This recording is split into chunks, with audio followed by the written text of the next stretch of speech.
Panas banar Ari, banyak banget peluang yang digawi kayak ini teh. Heh. Sabar.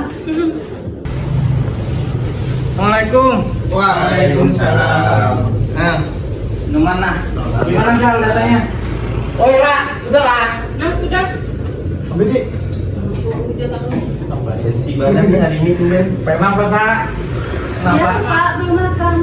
Makan dulu, udah jam 2 nih. Makan. Banyak makan. Makan dulu pas sama. Makan dulu.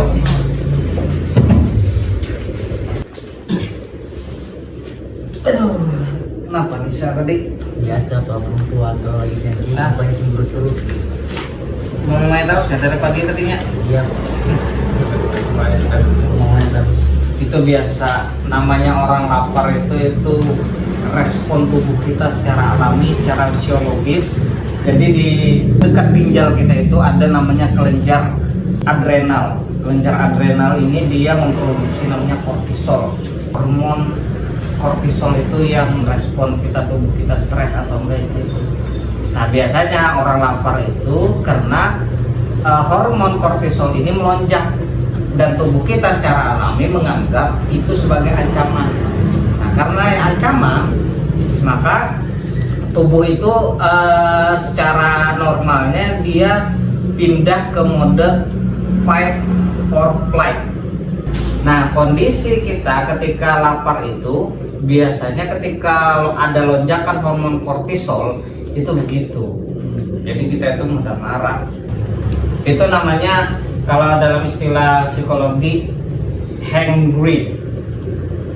Itu hangry itu hungry plus angry, marah plus lapar.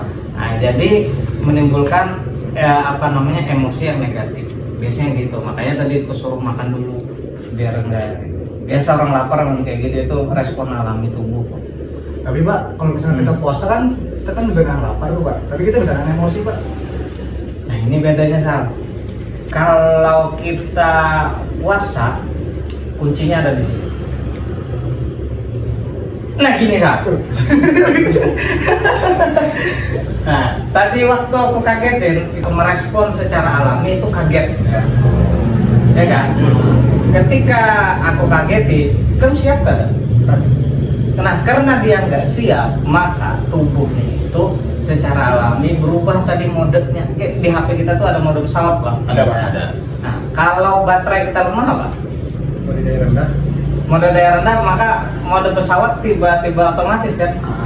Nah kayak itu juga. Kalau kita itu dalam keadaan hormon kortisol kita itu melonjak, maka yang berubah adalah kecemasan, stres. Jadi dia mengontrol stres. Nah, ketika dalam keadaan seperti itu, dia menganggap bahwasanya tubuh ini adalah ancaman. Nah, ketika ancaman mode itu tadi yang gitu. Apa bedanya? Bedanya Siap nggak kamu tadi? Ketika saya kaget. Nggak siap. Iya. Maka akhirnya tubuh kamu merespon ini adalah ancaman. Iya, ancaman. Secara refleks kayak gitu. Iya kaget. Nah, lapar itu tadi dianggap oleh tubuh sebagai ancaman. Gitu. Tapi kalau kamu siap-siap, Sal, seandainya saya kagetin kayak orang silat kan sudah siap udah ya kan? Dia nggak akan takut dan tidak akan menganggap itu ancaman kan di depannya, tantangan yang harus dia lawan kan. Nah, respon alami tubuh itu berbeda ketika menganggap itu sebagai tantangan. Artinya kamu siap-siap kan? Nah, siap. Puasa itu kita siap-siap lah lapar. Siap. Kuncinya apa? Sahur sama niat. Niat kuncinya. Itu perbedaannya lapar yang dalam Imam Ghazali itu pernah mengatakan lapar itu melembutkan hati. Kan aneh. Padahal lapar bisa bikin emosi. Yang dimaksud lapar melembutkan hati itu ya ini. Ketika kita melakukan penerimaan terhadap rasa lapar, ya, ini saya akan lapar siang ini karena saya ibadah puasa, maka respon tubuh kita berbeda. Menanggapinya sehingga dianggap tidak sebuah ancaman. Gitu loh. Bukan ancaman ini tantangan. Nah, itu akhirnya berubah lapar itu menjadi hal yang bermakna. Itu bedanya. Jadi respon alami tubuh gitu. kuncinya ada di niat. Kalau kita niat berarti kita sudah siap secara mental, mindset kita dari malam sudah kita tanamkan besok saya puasa. Artinya mode yang kamu lakukan adalah mode fight. Ini tantangan. Nah gitu.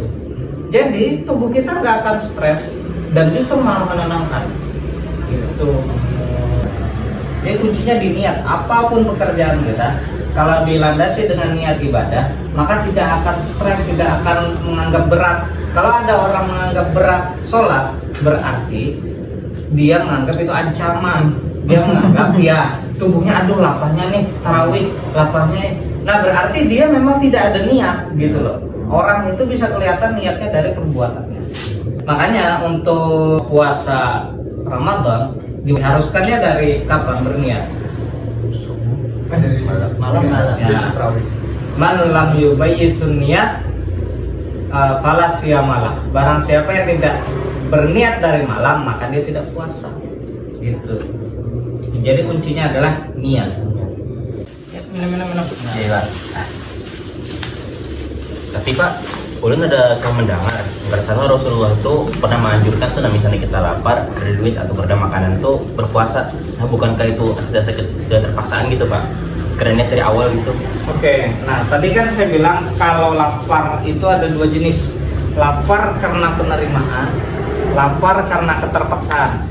Dan kondisi tubuh menerima dua hal keadaan ini berbeda.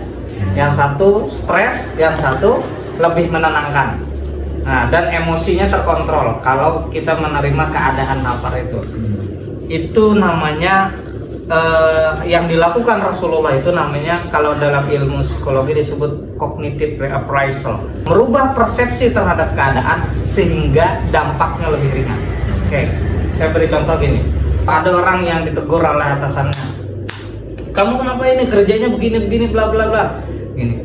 Yang satu menganggap itu adalah dia dimarahin. Kalau dia menganggap itu dia dimarahin, akhirnya dia bete kan, kecewa dan sebagainya macam. Aduh, bos nih kayak gini, padahal saya udah kerja baik-baik. Tapi kalau yang satunya, persepsinya kita menganggap, alhamdulillah saya dapat masukan hari ini dari bos. Lebih enak mana ininya, emosinya? Yang kedua karena menerima. Ya, menerima. Karena menerima lah. Nah, yang dilakukan Rasulullah itu tadi adalah cognitive appraisal. Merubah keadaan yang dianggap negatif menjadi positif responnya. Jadi kita anggap ini positif. Ya udah, kalau tidak ada makanan, maka ini kesempatan saya untuk berpuasa dan beribadah. Allah memberikan waktu dan kesempatan kepada saya untuk saya beribadah sunnah. Itu namanya reframing. Jadi prime-nya dia menerima keadaan karena Allah yang menginginkan keadaannya seperti itu, maka akhirnya emosinya lebih stabil sehingga hormon kortisol tadi tidak melonjak gitu, dan emosinya lebih stabil. Makanya kita disuruh langsung puasa kalau lapar. Beda, mohon maaf, kalau ada orang lapar dia itu pengen banget makan tapi nggak ada makanan, itu stresnya luar biasa, ya kan? Karena disitulah dia modenya yang muncul adalah mode fight. Aduh, saya harus ini, saya harus makan. Nah itu tadi mode fight or flight namanya.